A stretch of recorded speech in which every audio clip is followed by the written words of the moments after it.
In 1945, the United States dropped the second of two atomic bombs on Japan. Few people cried.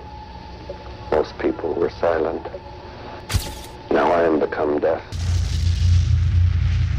Dropped a 10,000-pound plutonium bomb nicknamed Fat Man over the city of Nagasaki, Japan. The horrors inflicted on Hiroshima and Nagasaki are beyond imagination. The human cost of these bombings is a stark reminder of the devastating consequences of such weaponry. Do we even know what happened to the bodies just after the Hiroshima bomb exploded? In this video, we will delve beyond the mushroom clouds to explore what unfolded before and after the detonation of these game-changing bombs. Join us as we explore the history and aftermath, and the grim truth behind the fatal shadows of Hiroshima and Nagasaki. Brief history of Hiroshima and Nagasaki. In the annals of history, August 6th and 9th, 1945, stand as pivotal dates, marking a seismic shift in the course of World War II. These were the days when a new, terrifying chapter unfolded, one where American bomber dropped the Little Boy and Fat Man nuclear bombs on Hiroshima and Nagasaki. Hiroshima, a city steeped in historical significance, was the unfortunate first target chosen for atomic annihilation. The selection was strategic, driven by its vital role in both manufacturing and military command. It housed the headquarters of Field Marshal Shun Raku Hata, a key figure in Japan's military hierarchy. Moreover, Hiroshima was home to approximately 350,000 people. It was a considerable population, many of whom lived in tightly packed residences with wooden roofs. While the central area of Hiroshima featured concrete structures, the majority of the cityscape consisted of more vulnerable wooden buildings. Nagasaki, on the other hand, was designated as the second target due to its thriving shipyards, steel mills, and bustling manufacturing centers. Virtually the entire workforce in Nagasaki was employed in some form of industry, underscoring its significance as a wartime production hub. Bombing Hiroshima. August 6, 1945, was the day when the first combat atomic bomb, a small child, was released from the B-29 bomber named Enola Gay, after the pilot's mother, Colonel Paul W. Tibbets. The ordinary rhythm of life in Hiroshima was about to be shattered. At precisely 8:15 a.m., following a false alarm earlier at 7:09 a.m., the city resumed its daily activities. However, that morning, calm was abruptly obliterated by a blinding flash more intense than the sun itself. In an instant, the tranquil city was engulfed by a searing mushroom cloud that stretched 9 miles into the sky. At ground zero, the heat surged to several million degrees, vaporizing everything within a 1-mile radius. Buildings, bridges, trees, and people simply ceased to exist. Even granite stones liquefied under the blistering heat. The bustling city that had thrived moments before had been transformed into a silent tableau of destruction, a chilling testament to the unfathomable power unleashed from the sky. Co-pilot Robert Lewis, grappling with the surreal spectacle, immortalized the moment in his logbook with the words, "My God, what have we done?" It was as if the sun itself had descended upon the earth, obliterating everything in its ferocious and unrelenting reach. The aftermath of the catastrophic event. The aftermath of the atomic bombings cast a chilling shadow over Hiroshima. Approximately 70,000 to 80,000 people, roughly 30% of Hiroshima's population, met instant death. The final death toll is believed to have reached around 135,000, with thousands more grappling with radiation sickness and the enduring consequences of radiation exposure. Astonishingly, the haunting influence of the atomic bomb endured far beyond that fateful day, leaving a lasting mark on the future of these cities. In a twist of fate, a structure now known as the Genbaku Dome, or Bomb Dome, managed to survive near the epicenter of the blast. Its skeletal remains stand as a solemn silhouette against the sky, serving today as a silent testament to that momentous morning. Recognized as a UNESCO World Heritage Site, it symbolizes a plea for peace and a stark reminder of the dreadful might of nuclear weapons. Amidst tales of devastation, stories of resilience and survival also emerged, like the touching story of Tsutomu Yamaguchi. Tsutomu Yamaguchi's remarkable story epitomizes the indomitable human spirit. After miraculously surviving the horrors of Hiroshima, he returned to his hometown Nagasaki, only to endure the cataclysm of the second bombing. Yamaguchi's experience transformed him into a powerful advocate against nuclear proliferation, a voice that resonated globally. The Nagasaki Experience.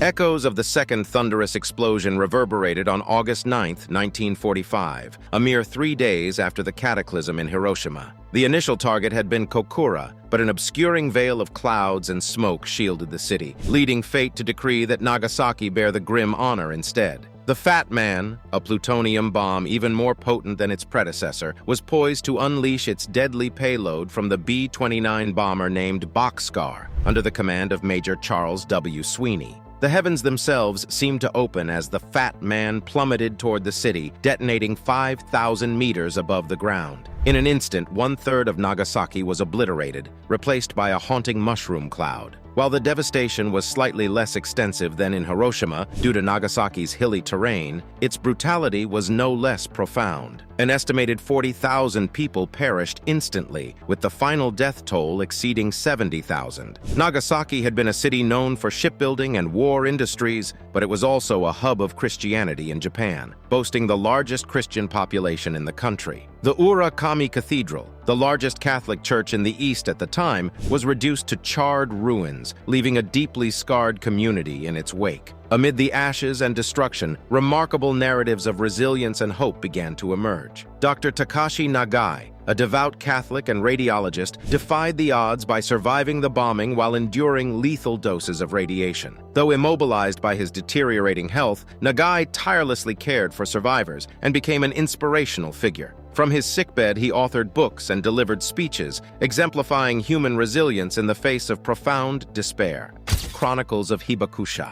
Again, Tsutomu Yamaguchi was the double survivor who found himself in Hiroshima on a business trip during the first bombing, only to return to Nagasaki and survive the second attack. Remarkably, Yamaguchi lived to the age of 93, a testament to the enduring human spirit in the face of unimaginable adversity. Indeed, Tsutomu Yamaguchi's life serves as a powerful testament to the incredible resilience and unwavering strength of the human spirit, even in the face of unimaginable destruction. But his story is just one chapter in the remarkable history of Hiroshima and Nagasaki, cities that faced the devastating impact of nuclear warfare and yet emerged as symbols of rebirth, resilience, and hope. The bombing, in a strange twist of fate, did not extinguish the Christian spirit of Nagasaki. The remnants of Urakami Cathedral, despite being reduced to rubble, were painstakingly reconstructed, now standing as a symbol of the city's rebirth and the indomitable spirit of its people. This rebuilt cathedral not only serves as a stark reminder of the past, but also embodies hope,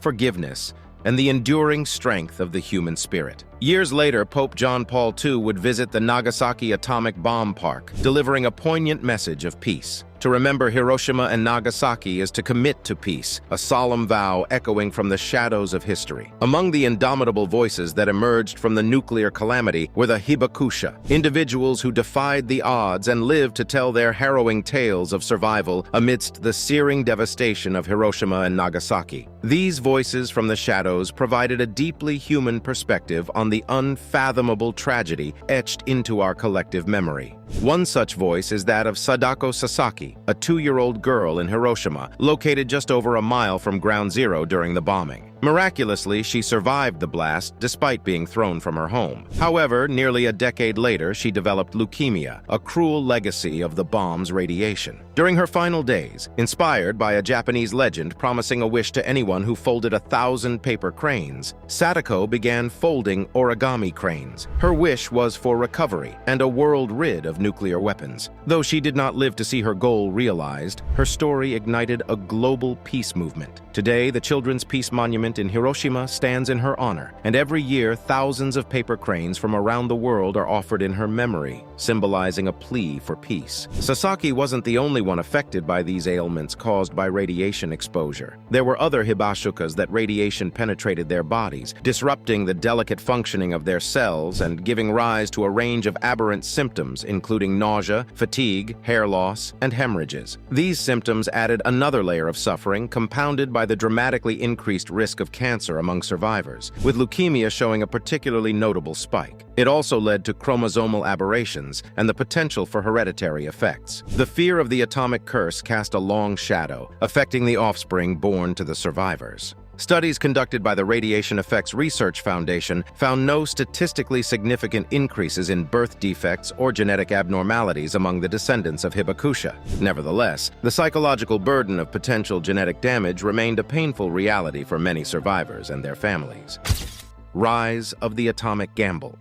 The shadow of the atomic bomb had loomed over Europe since the tumultuous period when the rise of Nazism cast a dark cloud over the Weimar Republic. The aftermath of World War I, with its humiliating Treaty of Versailles in 1919, left Germany burdened by reparations and stripped of its national pride. In this climate of economic ruin and social unrest, the first signs of the Nazi Party's ascent began to emerge. That's also when Adolf Hitler, the charismatic leader, tapped into the nation's discontent. His fiery rhetoric and demagogic charm promised to restore Germany's prestige and power. He awakened the German people, channeling their frustrations into nationalist fervor and blaming scapegoats for the nation's woes. The infamous Reichstag fire in 1933 marked a turning point, firmly establishing Germany on the path to a totalitarian regime. In 1934, Hitler declared himself the Führer, consolidating his control.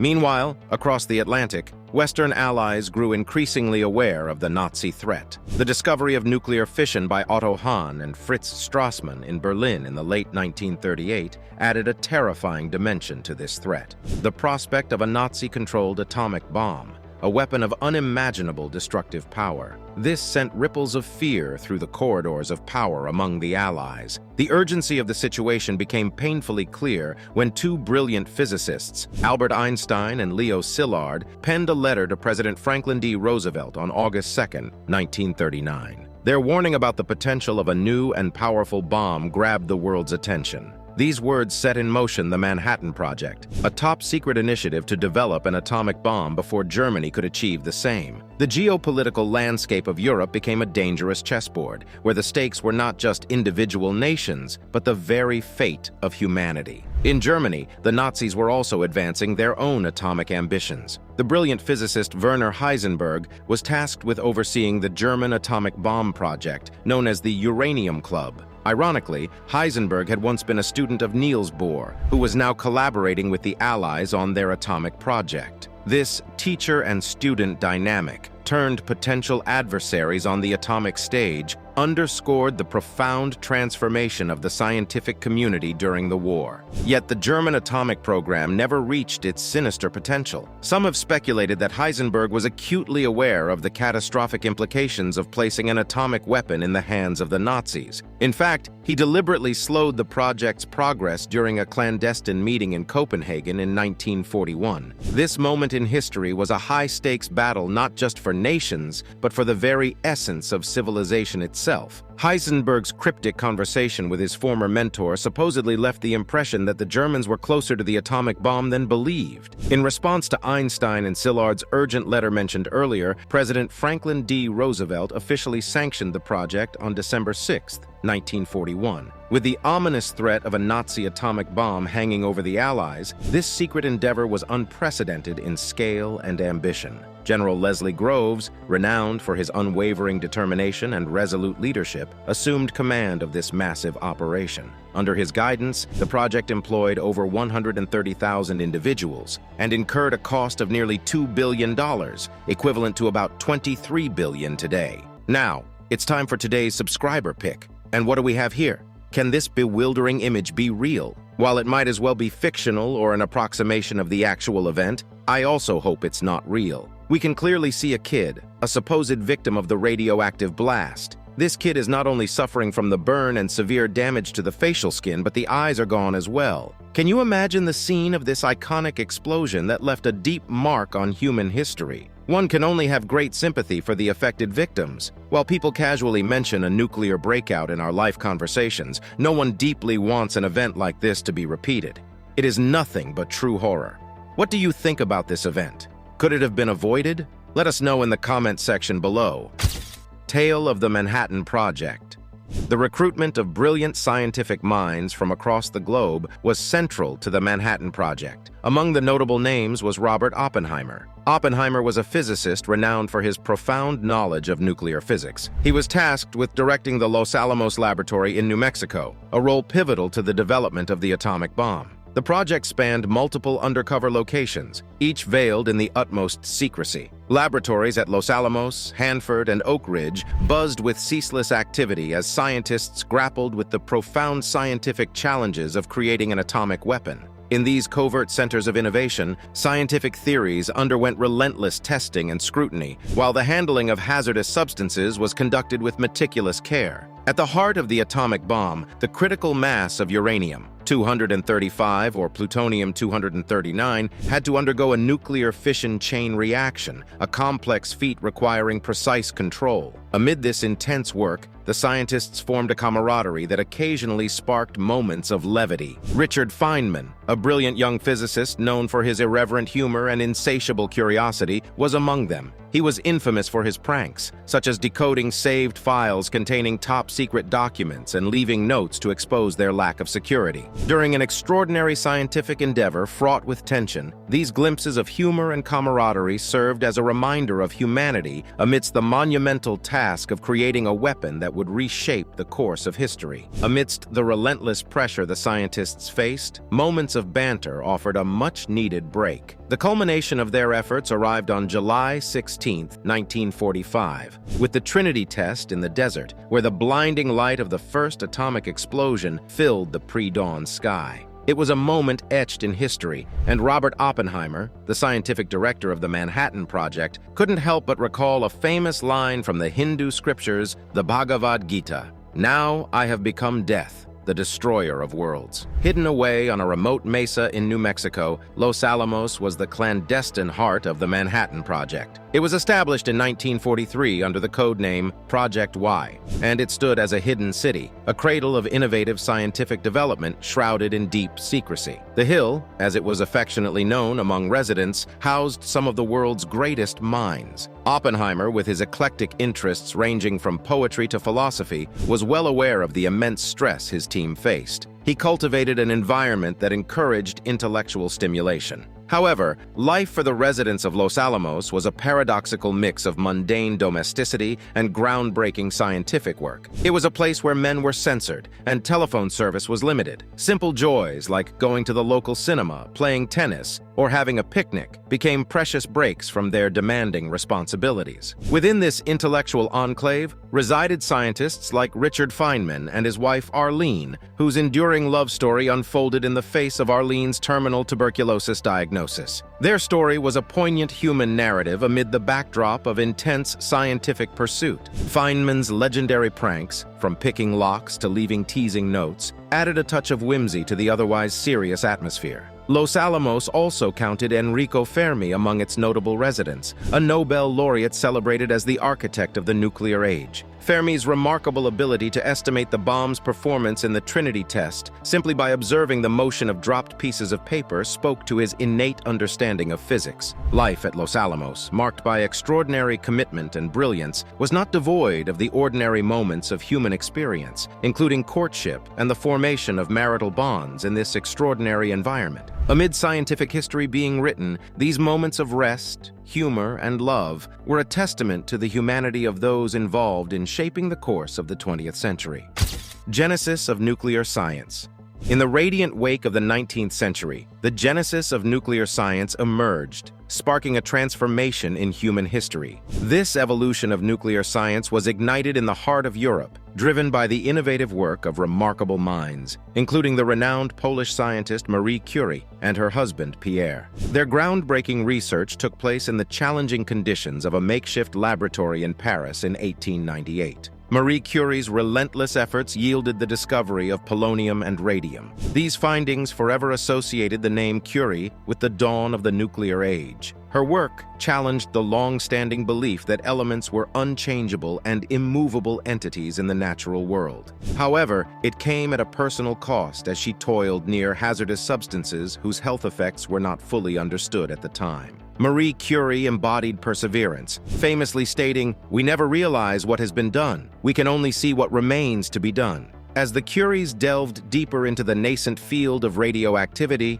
another figure would enter the scene with theories that would shape the future of nuclear power and, unfortunately, nuclear weapons. Albert Einstein, a humble patent clerk in Bern, Switzerland, revealed his theory of special relativity in 1905, shaking the foundations of classical physics. His work culminated in the famous equation E is equal to mach squared, suggesting that a small amount of matter could yield a massive amount of energy. This revelation laid the cornerstone for the development of atomic energy, albeit with destructive potential. Einstein, a pacifist by nature, later lamented the consequences of his work, foreseeing a grim future for humanity. The ripples of these discoveries spread worldwide. Notable scientists like Ernest Rutherford conducted experiments in the famous Cavendish Laboratory in Cambridge, England, revealing that atoms were mostly empty space with a dense nucleus. This insight was crucial to understanding nuclear reactions. Meanwhile, Niels Bohr proposed a revolutionary atomic model in 1913, likening it to a miniature solar system with electrons orbiting the nucleus in specific energy levels or shells. This model provided the foundation for comprehending how nuclear reactions could release significant energy. From the humble beginnings of Curie's Paris laboratory to Einstein's groundbreaking theory of relativity and Rutherford's innovative atomic model, these pioneering minds laid the enduring foundations of nuclear science. Unknowingly, they paved the way for an invention that would cast a long shadow over the 20th century. Unmasking life at Los Alamos.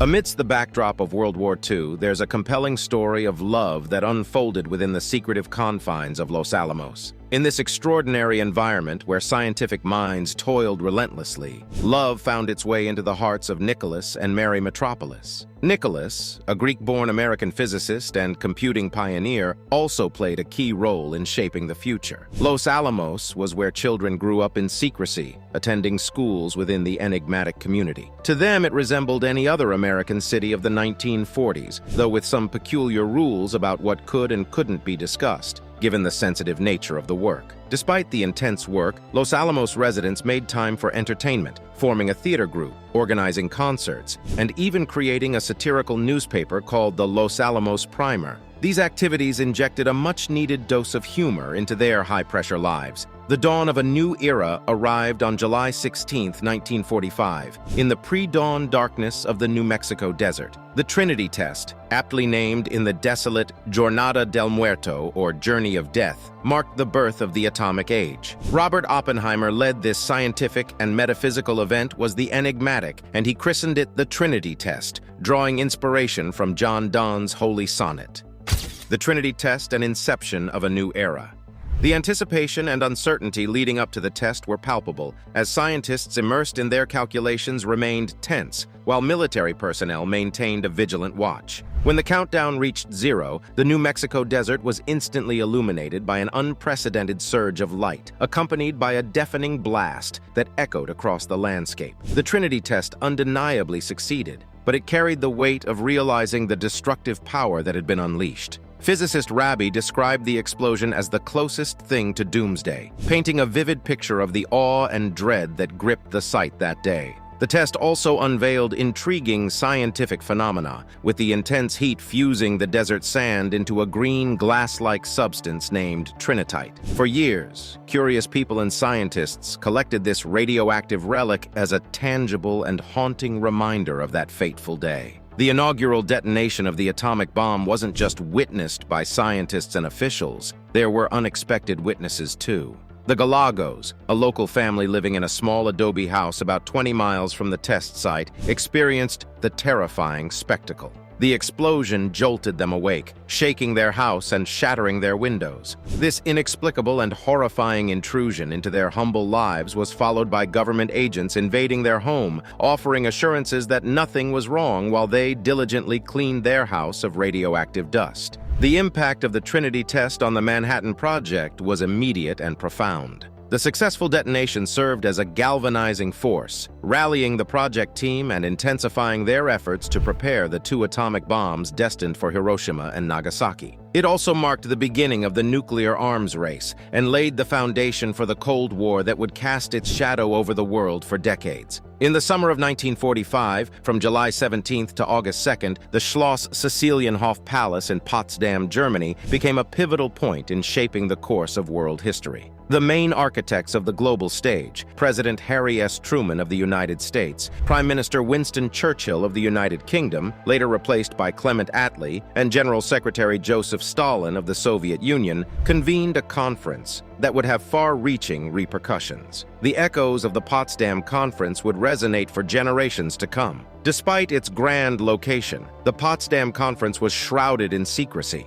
It served as the backdrop for discussions that not only laid the groundwork for the political and territorial restructuring of post-war Europe, but also determined the fate of 2 Japanese cities, Hiroshima and Nagasaki. Among the weighty decisions made at Potsdam, one of the most solemn was the use of the recently tested atomic bomb, the result of the Manhattan Project's tireless efforts. Truman reported on the successful Trinity test during the conference, and this devastating weapon became a central topic of discussion. Selecting the targets for the atomic bombs was an arduous task, carrying immense responsibility. The Targets Committee, led by General Leslie Groves and scientist J. Robert Oppenheimer, had set criteria for the cities to be targeted. They needed to be both militarily significant and densely populated to effectively demonstrate the bomb's devastating power. 4 cities were initially on the list: Hiroshima, Kokura, Niigata, and Nagasaki. Among them, Hiroshima, a bustling city with a population of 350,000, and Nagasaki, a major port city and industrial center with 270,000 inhabitants, were considered the prime candidates for an atomic explosion.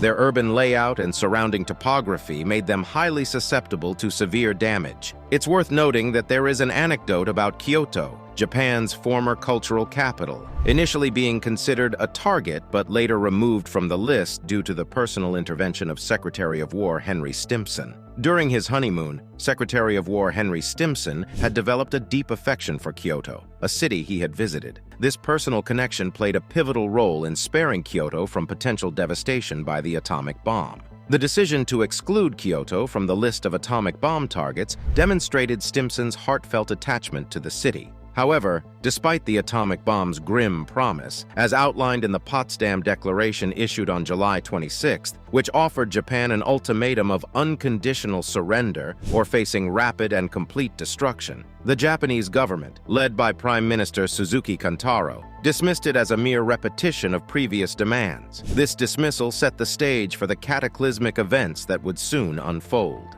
The decision obviously had far-reaching consequences, as Hiroshima and Nagasaki ultimately bore the devastating impact of the atomic bomb, forever altering the course of history. The Potsdam Conference and the birth of the bombs.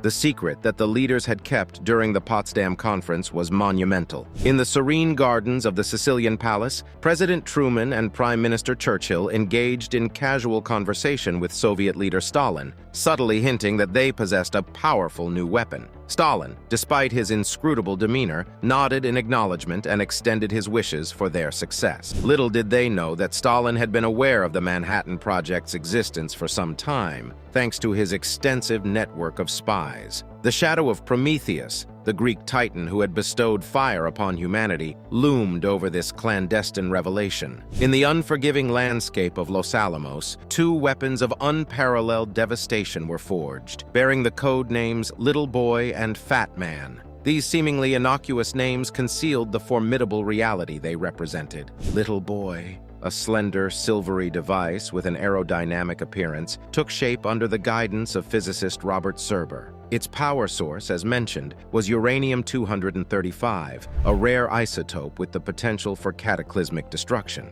However, obtaining sufficient quantities of this resource proved to be a formidable challenge, involving the intricate gaseous diffusion process at the K-25 plant in Oak Ridge, Tennessee. Despite the obstacles, the team pressed on, fueled by the knowledge that a mere gram of uranium-235 held the explosive potential equivalent to over 2,000 tons of TNT. The design of these weapons was deceptively simple, at least on the surface. A conventional explosive was used to propel a subcritical piece of uranium-235 into a larger uranium target, a configuration known as a gun-type design. The collision triggered a supercritical mass, initiating a chain reaction that unleashed a staggering amount of energy throughout the Los Alamos laboratory. In contrast, another team, which included brilliant minds like Richard Feynman and Robert Christie, embarked on a fundamentally different design for the atomic bomb. Their creation was like a sinister, oversized rugby ball, earning the code name Fat Man. This weapon was powered by plutonium-239, a man-made element produced in nuclear reactors. The design of Fat Man was markedly more intricate than that of Little Boy. It featured a plutonium core surrounded by a shell of conventional explosives, designed to detonate simultaneously and compress the plutonium to a supercritical state, initiating the chain reaction. This intricate configuration, known as an implosion-type design, demanded extensive testing and refinement to ensure its reliable functionality. Little Boy utilized approximately 64 kilograms of uranium, but less than a kilogram underwent fission, with a mere 0.6 grams transformed into energy. In contrast, Fat Man contained about 6.2 kilograms of plutonium, yet the actual yield came from just 1 kilogram undergoing fission, with a mere 1 gram converted into energy. This incongruity serves as a testament to the staggering destructive power that can be harnessed from minuscule amounts of matter. You may wonder why two radically different bomb designs were pursued concurrently. The answer lies in the realm of necessity and uncertainty. Uranium-235 was in short supply, and enriching it was a time-consuming and costly process. On the other hand, plutonium-239, though easier to produce, presented its own technical challenges due to its higher rate of spontaneous fission. Consequently, these divergent paths were followed simultaneously, driven by the urgency of the times. Eventually, the legacy of radiation, the enduring echoes of the atomic fallout, and its far-reaching consequences did not simply fade away with the silence of bomb explosions. Instead, they marked the beginning of a sinister aftermath that unfolded gradually, casting a long shadow across the decades and ultimately reshaping the course of human history and our relationship with the atom. The stories of the nuclear war continue to reveal the profound physical and psychological scars inflicted on people that lingered for generations. Thanks for watching, and we'll see you in the next one.